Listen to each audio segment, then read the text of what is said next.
I'm not really surprised about it. We actually have members of our organization that are nonprofit, that are animal shelters, and they've all had a surge in pet adoptions and fostering. It's really quite incredible to have witnessed. And do you expect the pace that you're seeing with these adoptions and fostering to continue after the pandemic? I hope so. I mean, we don't know. We hope our hopeful thing right now is that anybody that's fostering becomes a foster failure, which means that they adopt the pet that they have or have been fostering during the pandemic. I think it would be hard for people to give up a pet after having that pet for, a couple of months while they're in lockdown.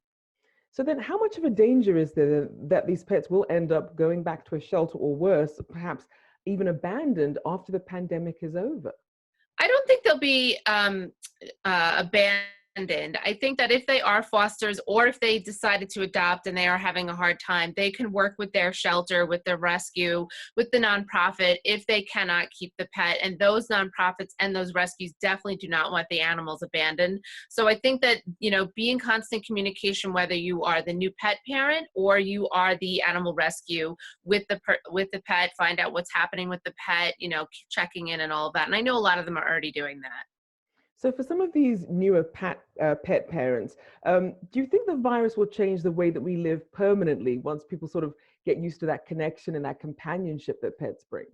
Yeah, I think it definitely depends on what your situation is. I think a lot of people are learning that working from home can be a trying time depending on if you are having a family with you and a new pet, or maybe you're that single person who's brought that pet into your life and you can't imagine never working with that pet again. You might pivot and change your career path. You never know.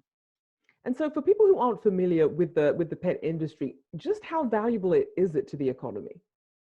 It's a hugely valuable. It's very important and very valuable to the economy because, we just came out of a trade show back in February, the end of February. We were one of the last trade shows. We just made it in before we had lockdown. And we were told there at the Global Pet Expo that the United States 2019 economy for the pet industry was 95.7 billion spent on pets, and it's growing. And we've actually been a recession-proof industry the entire time we've been in industry, and we've always grown. And while some areas of our industry are definitely taking a hit, and my heart goes out to all of our members that are being affected and all of that, there are other areas that have done pretty well during this pandemic. So it's really interesting to see what's happening with different businesses. So then to that point, which aspects of the pet industry are doing better than others?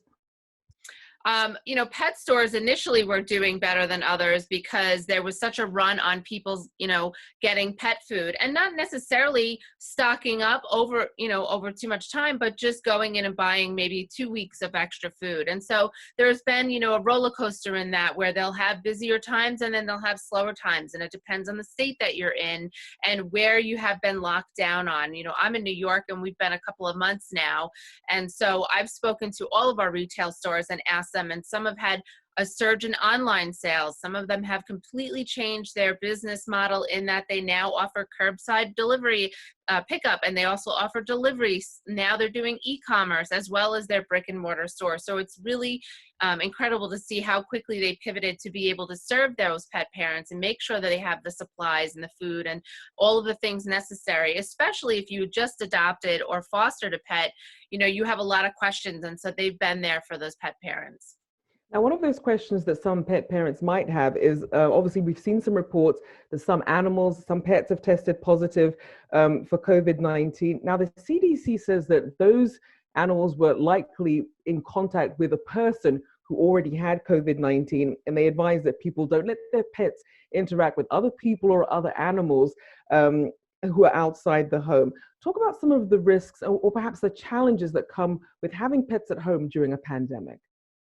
Yeah, I definitely think there's precautions to be taken. But if you are a single person and you're the only person taking care of that pet and you did get COVID-19, maybe you had a mild case, you will have to take some precautions according to the CDC and the AVMA, which is the American Veterinary Medical Association.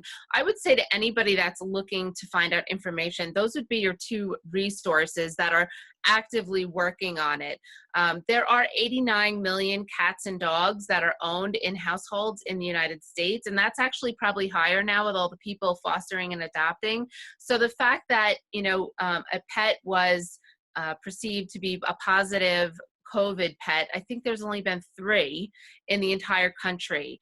So yes, take precautions. My personal dog hasn't been pet or been allowed near other animals or people for 2 months.